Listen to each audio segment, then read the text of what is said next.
We travel then, in part just to shake up our complacencies. So hard this word. Again, we travel then, in part just to shake up our complacencies. Complacencies. By seeing all the moral and political urgencies, the life and death dilemmas, and we seldom have to face at home. And we travel to fill in the gaps left by tomorrow's headlines. When you drive down the streets of Port-au-Prince, for example, where there is almost no paving and women relieve themselves next to mountains of trash, your notions of the internet and a one world order grow usefully revised. Travel is the best way we have to rescuing the humanity of places and saving them from the abstraction and ideology. And in the process, we also get saved from abstraction ourselves and come to see how much we can bring to the places we visit and how much we can become a kind of carrier pigeon, an anti-federal express, if you like, in transporting back and forth what every culture needs. I find that I always take Michael Jordan posters to Kyoto and bring woven ikebana baskets back to California. I invariably travel to Cuba. I invariably travel to Cuba with a suitcase piled high with bottles of Tylenol. What? Piled. Okay, again. I invariably travel to Cuba with a suitcase piled high with bottles of Tylenol and bars of soap, and come back with one piled high with salsa tapes and hopes and letters to long-lost brothers.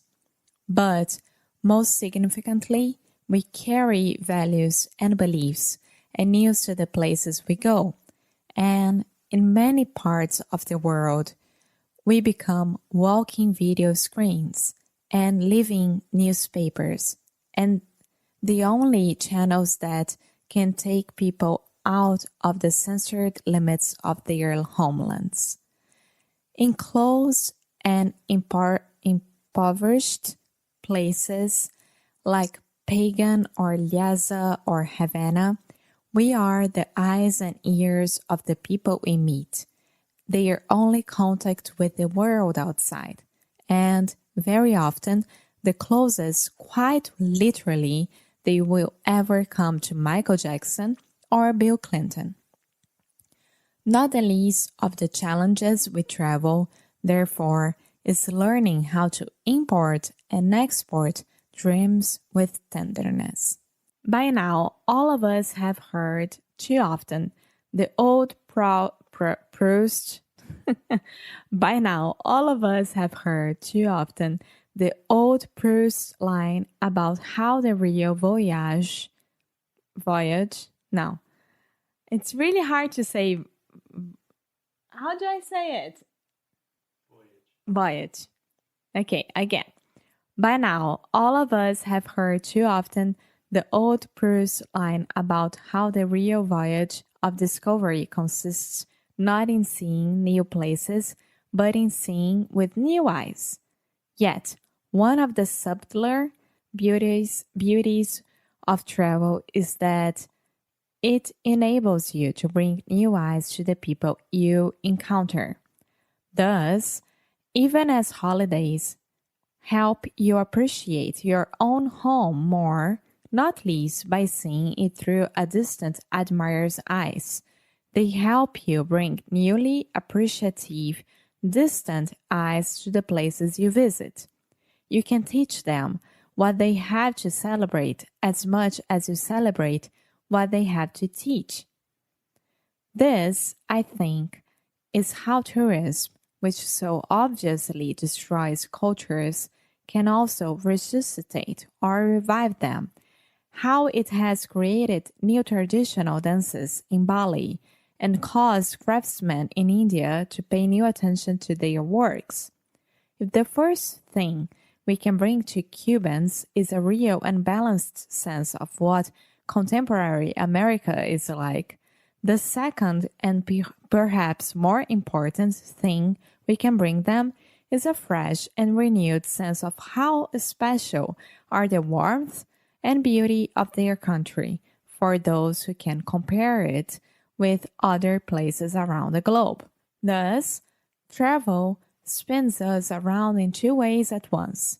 It shows us the sights and values and issues that we might ordinarily ignore, but it also, and more deeply, shows us all the parts of ourselves that might otherwise grow rusty. For in traveling to a truly foreign place, we inevitably travel to moods and states of mind and hidden inward passages that we otherwise seldom have cause to visit. On the most basic level, when I'm in Thailand, though a teetotaler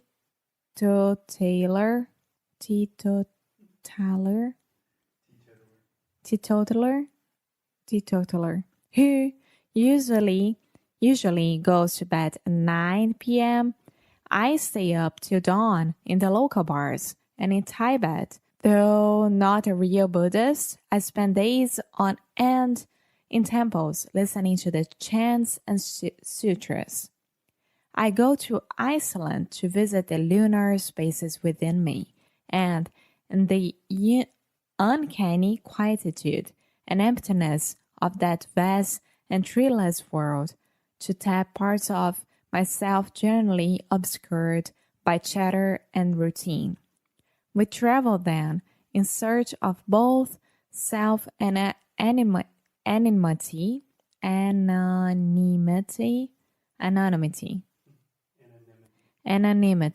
Okay. We travel then in search of both self and anonymity, and of course, in finding the one, we apprehend the other. Abroad, we are wonderfully free of caste and job and standing. We are, as Hazlitt puts it, just the gentleman in the parlor, and people cannot put a name or a tag to us. And precisely because we are clarified in this way and freed in inessential labels, we have the opportunity to come into contact with more essential parts of ourselves, which may begin to explain why we may feel most alive when far from home.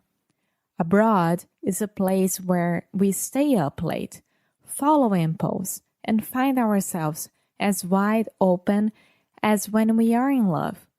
We live without a past or future for a moment at least, and are ourselves up for grabs and open to interpretation.